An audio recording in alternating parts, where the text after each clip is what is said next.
আসসালামু আলাইকুম ভিউয়ার্স। আজকে শেয়ার করব একটা মাছ ভুনা রেসিপি, আর সেটা হলো কাতলা মাছ ভুনা। এই মজাদার ও টেস্টি কাতলা মাছ ভুনাটা আমি কিভাবে রান্না করেছি সেই রেসিপি তোমাদের সাথে শেয়ার করব।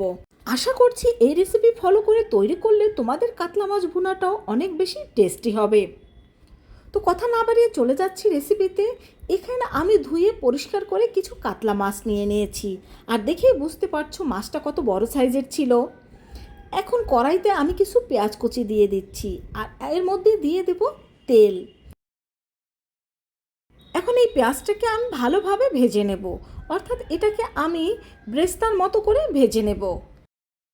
তো পেঁয়াজটাকে ভেজে নেওয়ার পর মশলা কষানোর জন্য দিয়ে দিচ্ছি সামান্য পানি, আর এর মধ্যে এখন আমি দিয়ে দিচ্ছি 2 টেবিল চামচ পরিমাণ মরিচের গুঁড়ো, 1.5 টেবিল চামচ পরিমাণ হলুদের গুঁড়ো, আর 1 টেবিল চামচ পরিমাণ জিরার গুঁড়ো।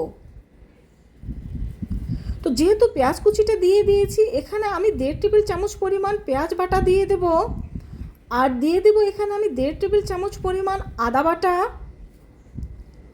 আর 1 টেবিল চামচ পরিমাণ রসুন বাটা দেব। এখন এই মশলাটাকে আমরা ভালোভাবে কষিয়ে নেব, আর এখন আমি দিয়ে দিচ্ছি স্বাদ মতো লবণ।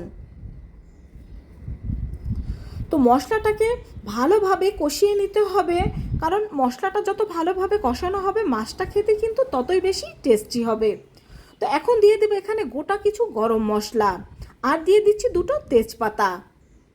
এইভাবে এই কাতলা মাছটা রান্না করলে মাংসের স্বাদকেও হার মানাবে, এতটাই টেস্টি হয়ে থাকে এই কাতলা মাছের রেসিপিটা। তো আমাদের মশলাটা কিন্তু ভালোভাবে কষানো হয়ে গিয়েছে। এখন এর মধ্যে আমরা দিয়ে দেব মাছ, আর এই মাছটা দিয়ে দেওয়ার পরও কিন্তু আমরা এটাকে 3-4 মিনিট কষিয়ে নেব। এতে মশলাটা মাছের মধ্যে ভালোভাবে প্রবেশ করবে, আর এটা খেতে আরও অনেক বেশি টেস্টি হবে। তবে এর চাইতে বেশি সময় নিয়ে কিন্তু এটাকে কষানো যাবে না, সেক্ষেত্রে মাছগুলো নরম হয়ে যাবে আর মাছগুলো কিন্তু ভেঙে যাবে। এই জন্য এটাকে 3 থেকে 4 মিনিট এইভাবে করে কষিয়ে নেব। তো এটাকে ভালোভাবে কষিয়ে নেওয়ার পর এখন আমরা দিয়ে দেব পরিমাণ মতো পানি। তো বন্ধুরা, তোমরা যেরকম ঝোল খেতে চাও পানিটা ঠিক সেরকম ব্যবহার করবে, বা ঝোলটা ঠিক সেরকমই রাখবে। তো পানিটা দিয়ে দেওয়ার পর হালকা হাতে এটাকে একটু নেড়ে দিচ্ছি।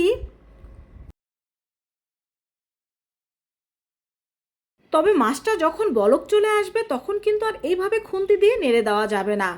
মাছটাকে কিছুক্ষণ পর পর শুধু ঝাঁকিয়ে দিতে হবে। এই পর্যায়ে যদি খুন্তি দিয়ে নেড়ে দিতে চান সেক্ষেত্রে কিন্তু মাছটা ভেঙে যেতে পারে। এই জন্য দেখতেই পাচ্ছেন কিছুক্ষণ পর পর কিন্তু এটাকে ঝাঁকিয়ে দেওয়া হচ্ছে। আর এখানে ঝোলের পরিমাণটা আপনারা আপনাদের পছন্দ মতো রাখতে পারেন। তবে যেহেতু একটা ভুনা মাছ, সেক্ষেত্রে এখানে কিন্তু ঝোলটা একটু কম হলেই খেতে বেশি ভালো লাগবে। তো আমাদের মাছটা কিন্তু এবার হয়ে এসেছে। এখন এই মাছটাকে আমি নামিয়ে নেব। তো যেটুকু ঝোল রয়েছে এটুকু কিন্তু থাকবে না, নামানোর পরে কিন্তু এই ঝোলটা অনেকটা শুকিয়ে যাবে। তো আমি তোমাদের এটা সার্ভ করে দেখিয়ে দিচ্ছি। দেখো মাছটা দেখতে কিন্তু জাস্ট অসাধারণ লাগছে, আর খেতেও কিন্তু মাশাআল্লাহ এই মাছটা অনেক ভালো ছিল। তোমরাও কিন্তু এইভাবে করে এই কাতলা মাছটা ট্রাই করে দেখতে পারো। আমার মতো তোমাদের কাছেও কিন্তু এই কাতলা মাছের রেসিপিটা খুবই ভালো লাগবে।